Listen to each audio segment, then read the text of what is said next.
Orang kantor cuma duduk dari jam 7 pagi. Kerja ngadep laptop, kena AC, gak kena matahari, duduk tok. Makan fast food, delivery, pulang jam 8, tidur kurang. Main HP terus, kena AC, kalau kena COVID tentaranya lemah. Itu alasan klaster perkantoran di Jakarta paling gila. Kenapa DKI paling fatal? Karena orang-orangnya kerja di kantor, imunnya lemah semua. Nah, terus cara meningkatkan imunnya gimana Mas Tirta? Makan enak.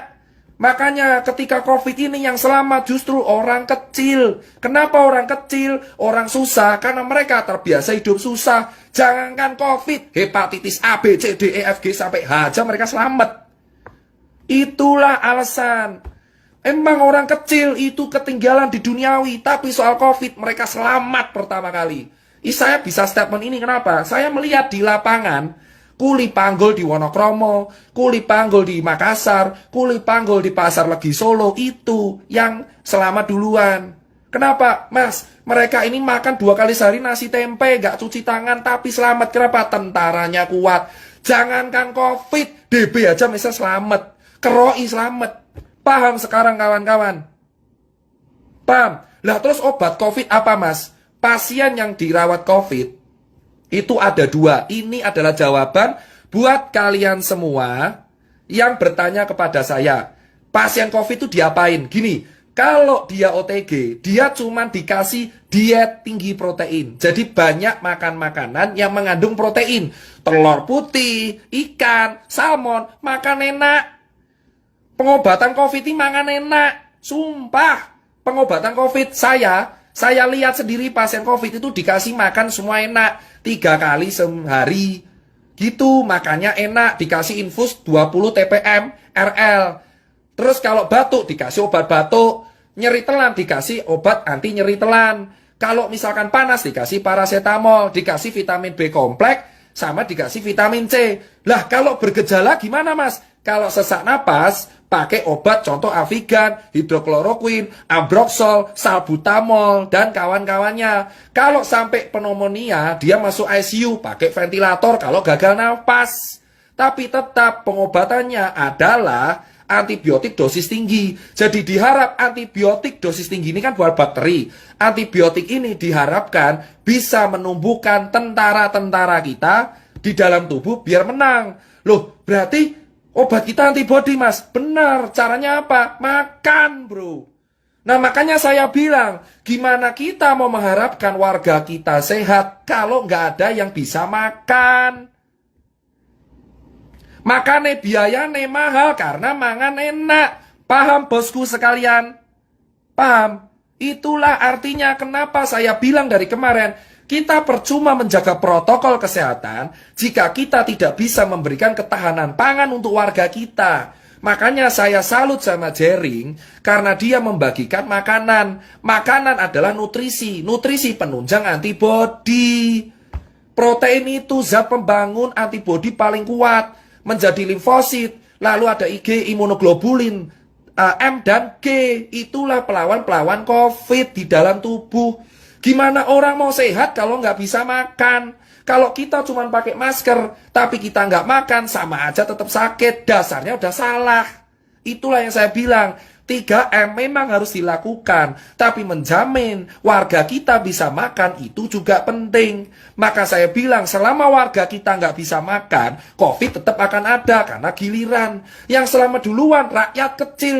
Jika kalian rakyat kecil dari dulu ditindas, di COVID kalian berjaya. Saya jamin orang kecil, orang yang biasa ditindas itu adalah orang yang paling berjaya di COVID, karena mereka nggak akan pernah ngerasain COVID ini. Kalaupun pernah OTG doang. Kenapa? Imunnya kuat. Itu pertama. Terus soal vaksin gimana Mas Tirta? Gini, tadi udah jelas ya. Berarti benar, COVID memang self-limiting disease asal imunnya kuat.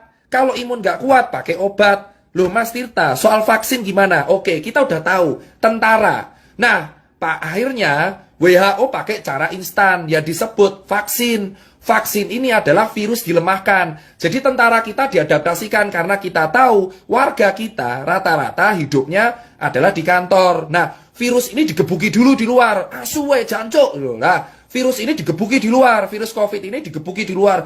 Cok asu, cok. Lemah dia. Udah lemah dimasukin ke tubuh. Dikeroyok karo antibodinya. Ini virus nih, vaksin itu gini. Ini vaksin, ini virus COVID. Diculik, gebuki saya asu. Nah, virus COVID ini sebabak belur dimasukkan ke tubuh. Harapannya antibodi kita, cok ono virus kuwi nyasar, lemah, gebuki. Harapannya muncul antibodi alami. Vaksin itu memicu antibodi alami supaya muncul antibodi lagi kalau COVID aslinya keluar.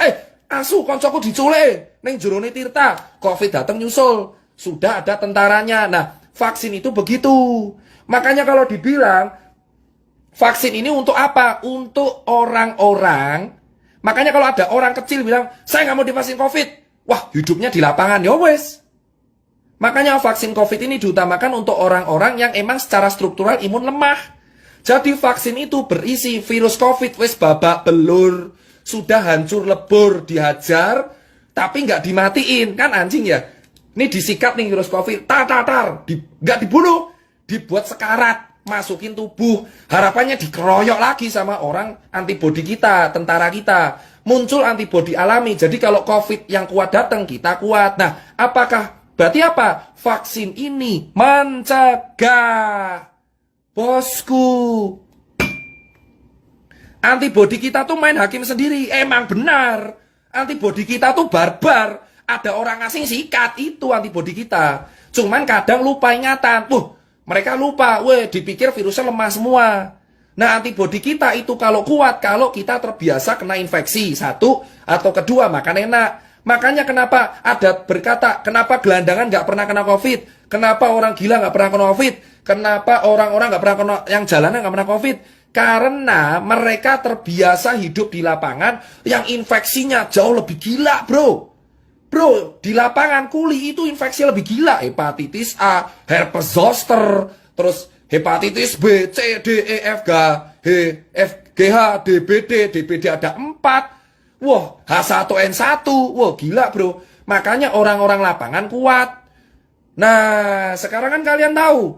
Makanya saya bilang, lah swab itu gimana? Karena virusnya tuh nempel di sini bro. Di sini loh virusnya itu. Virusnya tuh nempel di sini. Makanya sama di hidung, makanya swab. Nah, makanya perawatan COVID ku apa? Gor mangan enak. Sama pakai obat pereda sama antibiotik dosis tinggi. Kalau dia bergejala parah. Antibiotiknya ada 2, dosis tinggi. Ditambah pereda paru, sesak napas, pereda batuk, sama vitamin dan pereda panas. Obatnya itu. Sama makan enak, dia tinggi protein. Jadi kalau kamu mau mencegah kena COVID, gampang bro, mangan enak. Nah terus orang kecil gimana? Santai, orang lapangan kayak kita bro, sudah terbiasa dengan hidup keras. Makanya karena hidup kita keras, mangan apa wae yo iso. Itu kita cuma kena penyakit kantong kering. Penyakit yang berbahaya buat orang kecil adalah kantong kering. Paham bro? Vaksin itu adalah virus babak belur dimasukin ke tubuh. Kalaupun semua orang nggak mau make, saya sarankan vaksin kasih orang kantor yang imunnya lemah-lemah. Makanya klaster kantor paling utama. Kenapa? Urepe gor lungguh, main laptop. Kena bro. Bedain sama orang lapangan. Makanya COVID ini adalah bukti. Kita harus bersyukur kalau kita hidup keras. Paham bu? Makanya penyuluhan pemerintah kurang menurutku. Kenapa? Dari awal di sini 3M mereka lupa satu, nutrisi. Nutrisi itu penunjang antibodi. Cuma pakai masker buat apa kalau nggak bisa makan? Kalau warganya nggak makan, kelaparan, yang ada sakit, malah tipes bro. COVID lolos, mah tipes, mah mati. Kita itu kena penyakit kantong kering malahan kalau kita nggak makan. Paham bos? Itu alasan COVID, makanya itu pertama. Makanya kalau ada media bilang obat COVID ditemukan, kayak ngaton renek bro obat COVID. Jika ada media mengatakan obat COVID ditemukan, obat COVID itu apa? Obat COVID itu antibodimu dewe. Makanya kalau antibodimu harus stabil, berpikir positif. Lah terus Mas Tirta paranoid. Makanya saya kecewa dengan media paranoid. Karena media paranoid itu akan meningkatkan hormon stres kortisol. Kalau stres, imunnya ikut stres, tentaranya stres. Paham? Jadi kalau misal kita stres nih, paranoid, ketakutan, ini di dalam tentaranya juga ketakutan. Tentara juga punya, di dalam kita tuh tentara juga ngikutin mood kita. Jadi kalau kita ketakutan, tentara kita juga ketakutan. Yang ada malah tambah sakit. Makanya saya bilang, narasi ketakutan itu harus diganti. Jangan kasih foto kuburan, tugu peti mati. Saya paling nggak setuju adalah tugu peti mati di Jakarta. Kayak ngopo. Karena semakin orang ditakuti, semakin dia paranoid, semakin imunnya lemah. Orang harus happy, bro. Paham, bro? Nah, itu yang saya bilang. Makanya kalau kita bilang, Jerek itu kenapa saya salut, dia bagi pangan.